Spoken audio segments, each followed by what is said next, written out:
Welcome to the podcast, Let the Prophet Speak.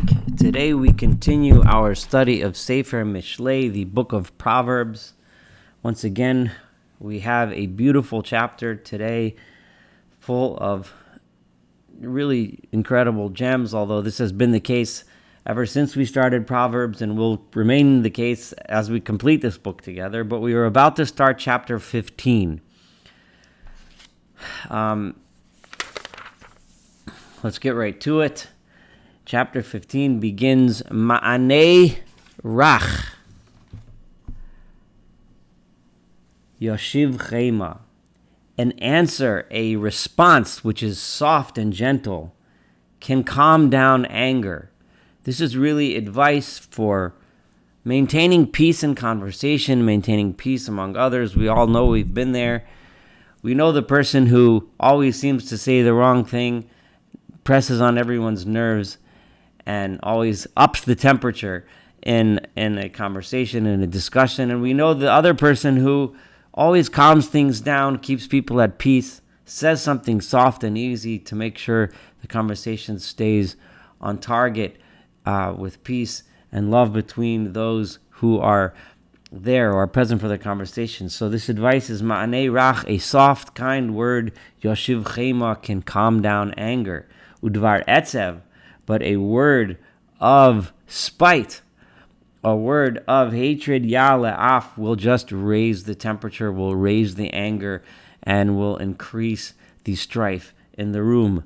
Lishon chachamim, again, advice and conversation, an observation about life. The tongue of a wise man, tetiv da'as, will improve knowledge.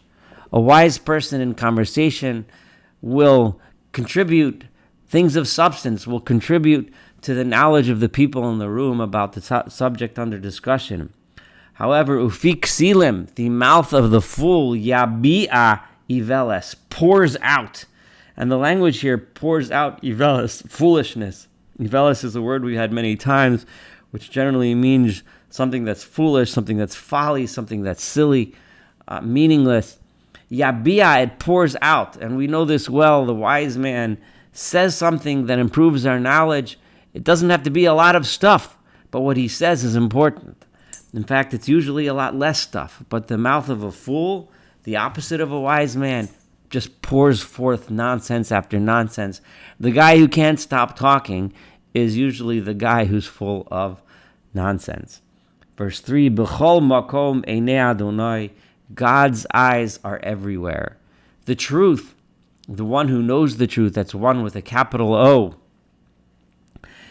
his eyes are everywhere. Tzofos ra'im v'tovim, he sees the good and the bad.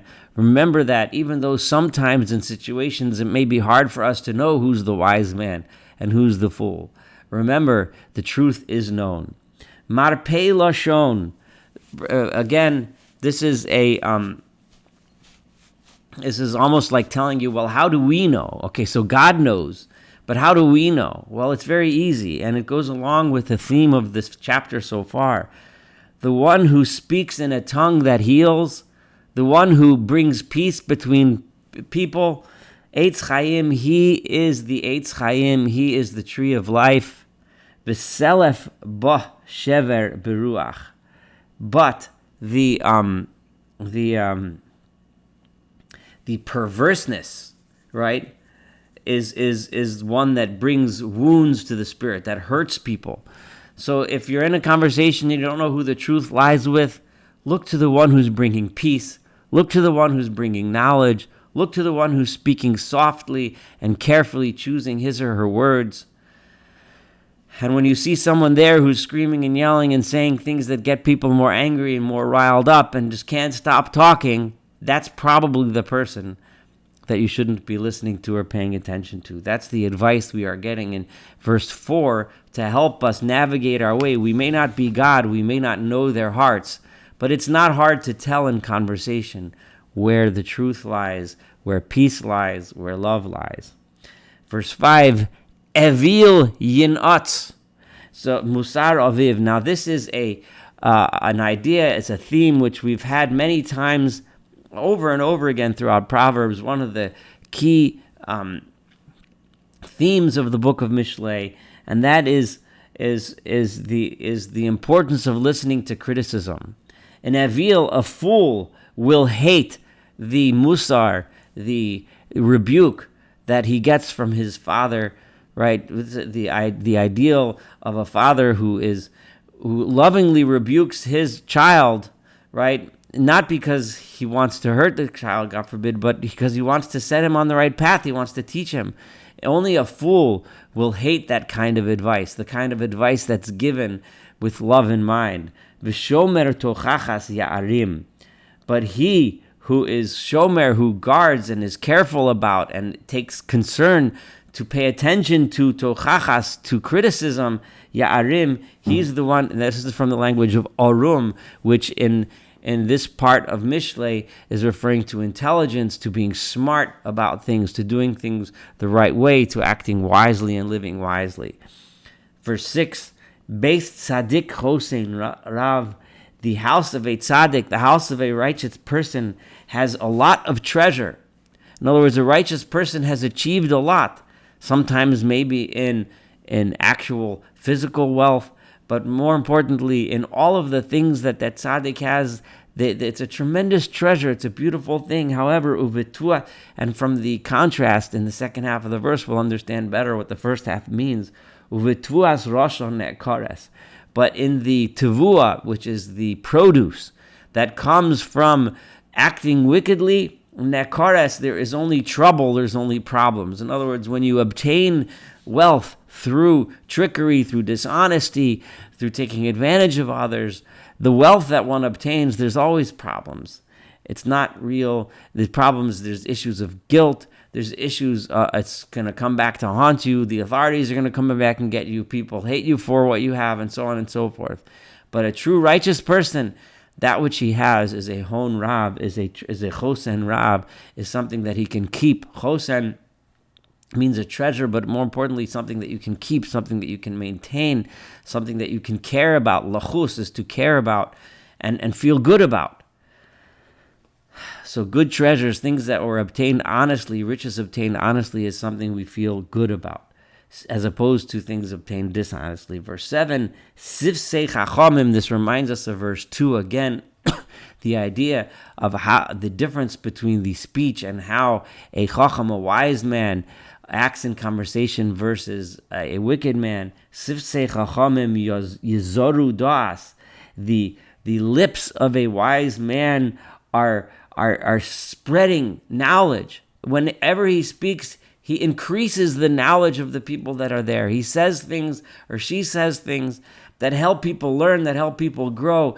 He spreads knowledge around them, real knowledge, true knowledge about things that are important, things that help people. But v'leiv kesilim lochein.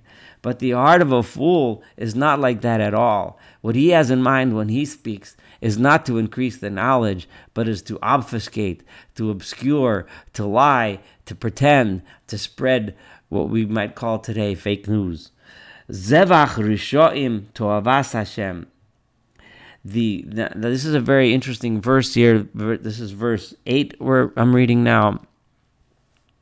The zevach, the sacrifice of a rasha, of a wicked person, is something that God hates. This is a theme repeated throughout the prophets over and over again. The rasha, the wicked person, thinks that he can expiate himself, that he can bring a sacrifice to the temple, and poof, he's good now. This is all I need to do. I just need to pay God off with a sacrifice and everything is good. This is an abomination to God. Such a zevach is nothing. Utfilas yisharim ritzono, but what God really wants is the prayer of the upright, the prayer of the righteous. A prayer is meaningful, a prayer that comes from the heart, a prayer that, this is not so much a polemic against sacrifices per se, but it is a polemic against what happens when we take ritual actions and think that ritual actions in and of themselves will somehow get us somewhere without any meaning, without anything actually coming from our hearts, without any meaningful repentance, any meaningful desire to learn, to change, and to grow. Verse 9, To'avas Hashem derech rasha. It is the It is the way, and this is an incredibly important verse here, and sometimes people kind of don't quite get how important this verse is, but it's really the key. The abomination to God is the derech rasha, is the way of evil. Umiradef tzedakah, and one who is pursuing righteousness, ye'ehav, this is what he loves. And this verse is pointing out repeatedly that it is about the derech, it is the way, it is the one who desires to do something. So one sometimes sees, what am I gaining if I don't accomplish or achieve these great things that so-and-so did, so such and such did? He built this great thing. She donated this tremendous amount of money to the thing. And it's the way of tzedek. It's the desire for tzedek. It's the life lived in pursuit of righteousness that God loves. And it is the way of wickedness that God hates.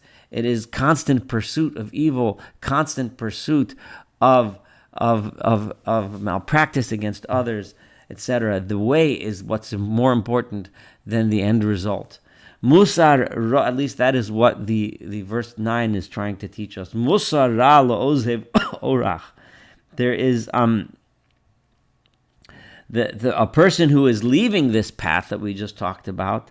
He does not like musar. He stays away from rebuke. Remember, we talked about this in verse 5, and again, over and over again in Mishlei, we'll see this idea that staying on the right path requires the humility necessary to listen to criticism. One who wants to leave the good path that we just talked about, the path of righteousness, is the kind of person who will ignore criticism, be insulted by it, and never learn to correct his ways and become better. The one who hates criticism will end up dying. This means, of course, a spiritual death. Sheol va'avado neged Adonai. God knows what real Sheol is, what real hell is, what real suffering is. He sees it in front of him. He knows what it's like. Afki libos b'nei Adam, and he certainly knows what's in the hearts of man. We sometimes tend to think that things are terrible, that things could not get any worse. And as a physician myself, I sometimes have a patient ask me when we're discussing a particular clinical situation that she may be in. She'll say, "What's the worst that can happen?" And depending on, of course, the situation and the person, etc., what I sometimes answer, maybe not in these words, maybe not in this way, like I said, but you don't really want to know the worst that can happen. I've seen the worst, and that's not what we would rather discuss here.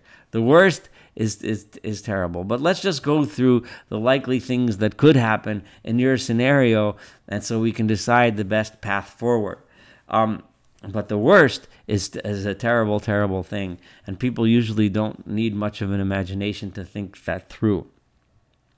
God knows the worst. He knows what can be the worst, right? So let's think, when you think that you're in such a terrible situation, remember that it could be worse, and you could make something better from the situation that you're in. God knows how bad it can get. Trust me, you don't want to find out how bad it can get. Verse 12, Lo yehav leitzocheach lo. Again, this is the same theme again that we saw in verse 10 and in verse 5. Right, about listening to criticism. A leitz, a person who a cynic, a person who doesn't take things seriously, does not enjoy it when someone criticizes him. And el chachamim lo yelech, he will not go to an expert, a wise person, to ask advice. He's going to avoid that kind of advice because he doesn't want to hear it. Verse 13, Lev sameach yetiv panim. This is really a beautiful, beautiful verse here. Referring to happiness itself as a value. It's important for us to be happy. The way one is happy, and we're going to see this reflected in this verse and the next few verses, is by appreciating what we do have, appreciating the situation, celebrating it, enjoying it, instead of constantly wishing for something else, something more. So Lev Sameach, a happy heart, someone who is happy, someone who is satisfied with what he or she has, Yetiv Panim, right, will have a good countenance. There'll be someone people will want to be with, someone people will want to be together with. They'll have a happy face. They'll be a pleasant person to be with. Uva'atzvos leiv ruach necheya. But when the heart is sad, when the heart is constantly wishing for something else and thinking that what I have is not enough, ruach necheya, it will be a broken spirit. That person will be a broken spirit. You'll look at them, they'll be sad, they'll be desperate. Leiv navon, how does one get out of this? An understanding heart. Yivakesh das, this is verse 14, he will search out knowledge. If you search out knowledge and wisdom, you will always be rich. You will always have what you need. Ufnei kesilim yireh iveles. And this verse is the language is just so powerful. Yireh is the language of an animal that is roeh, that is resh ayin hey, that is grazing, that is eating. I'm sorry, ufi kesilim. I read it. I read the Ketiv rather than the Kri. Ufi kesilim, the mouth of a ksil, of a fool, yireh veles, is constantly eating foolishness. So a fool is absorbing knowledge from around him, but not good knowledge, foolish knowledge. He's going to the wrong places to get his information. In today's day of social media, you can just see it and feel it, and we all sometimes fall into this trap if we even have a cell phone. Constantly watching or absorbing nonsense after nonsense, like an animal that's constantly grazing silliness and foolishness, rather than doing leiv navon, that which we said in the first half of this verse. Somebody who understands, who's yivakesh das, who's actually seeking knowledge, who's actually reading, learning, discussing with people that are truly experts, that really know, that really have our best interest in mind, people that spread true knowledge. Instead of that, the fiksilim, the mouth of exil, is just constantly gobbling up garbage. That's verse 14. Verse 15, and I'm going to read this the way Rashi and the Mitzudos read it, because it's really beautiful, and it really, I think, explains the true meaning of this verse. And when you hear it, you'll know right away that it's that it's right. And it's a verse that's often misinterpreted, but let's read it now properly. Kol yimei ani roim, all the days of a poor man are evil, are bad. And evil is not the right word here, are bad, are difficult. Now, if you read this on its simplest level, it kind of seems like, what do we need to tell? The poor people have it bad, and what? And rich people have it good?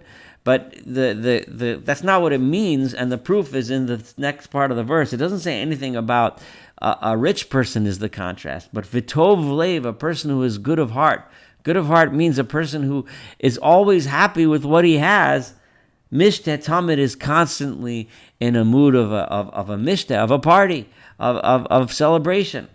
So clearly, the ani, the poor man, doesn't mean a person who's poor in the sense that he's impoverished. It means the opposite of a tov leiv, a person who is never happy with what he has, who's constantly thinking about what he doesn't have, he'll never enjoy it. He'll never enjoy anything. So all of his days will be bad. All of his days, even the days when he has good things, those days are going to be bad, because he's always concerned that he doesn't have this and he doesn't have that. And he'll never be able to be happy. But a tov leiv, a person who is good in heart, and a person who accepts what he has, accepts his portion in life, and appreciates the good things, the happy things. Mishteh Tamid, it's like a constant party. His whole life he's constantly happy. This then is what we meant in verse 13, 2 verses ago. Leiv someach yetiv panim. A happy heart always has a good countenance, always has a smile on his face. Tov ma'at, and how does one achieve this? How does one appreciate everything? Through yirat Hashem, through awe of God, which, as we've explained so many times, awe is what brings humility to us. It brings us to recognize how humble we are, how small we are in this world, and hence how lucky we are to have what we have. Tov ma'at b'yiras Hashem, a little bit of things are good when one has fear of God, when one has the sense of awe, the sense of humility. It is better than having a great treasure, but having so much trouble that comes along with it. Remember how we said several verses ago, the trouble that comes along with illicit gains, constant problems, constant worry. It is much better to have a smaller amount and be happy with it, which comes, and how does one achieve that? That comes through yiras Hashem, that comes through awe of God, that comes through that sense of humility that one has. I'm going to read 2 more verses, which will be the first half of chapter 15. First, verse 17, Tov aruchas yorok v'av Hashem. This is continuing on the same theme, right? A meal of just some simple vegetables is better when there is love there between the people. Having a nice meal with friends, even if it's a modest meal, is so much, even if all it is just some vegetables and salad, is so much better, mishor avos, from eating a fattened ox, a big, nice, juicy piece of steak, v'sinabo, when people around the table hate each other. Just think of what it's like to sit around the table when everyone is fighting and arguing. No matter how good and juicy and expensive the food might be, that is a terrible, terrible experience. But when one sits around and just has a simple salad, maybe a little bit of a little piece of bread or something, but if everyone is nice, if everyone is happy, if people are laughing together and there's love, it is so much more pleasant, so much more beautiful. And again, of course, in verse 18, which we can go ahead and compare back to verse 2, verse 7, and again and again, Ish chema yigarem adon. A man who is full of anger will constantly be the word ligarot, garet, right, is to like, I'm trying to think of the right, it's to stir up, but it means like to, if someone takes let's say an animal or a dog and gets it angry and sends the dog to do something, to bite someone or something like that, to sick the dog, right? That's gore, is like poking someone to get him angry. That's gore. That's what the word gore means. So an angry man is constantly pushing anger, is pushing fights. If you think about the meal we just talked about, the guy at the table who's constantly pushing everyone's buttons, constantly bringing up the sensitive subject that would be much better just to let it sit. The erech hapayim, but a person who is patient, a person who is calm, yashkit riv, he will do the opposite. When there is strife, he will calm it down. He will calm the situation down. This is about halfway through this chapter, and it's a good way to end because it kind of rounds the circle that we started with, which the difference between a person of peace and a person of strife in a conversation. I hope you learned something. I hope this helps you today. Have a wonderful, wonderful day. I wish everyone listening to this podcast and participating a wonderful, beautiful day full of happiness, full of strife, and I'm sorry, full of happiness and absent of strife. Sorry about that. And I really appreciate that you participating. And please feel free to comment on any of the public forums, and I'll do my best to answer comments. And if you want to email me directly, you can email me directly at weinrebsaul, that's WEINREBSAUL, @gmail.com. Have a wonderful day.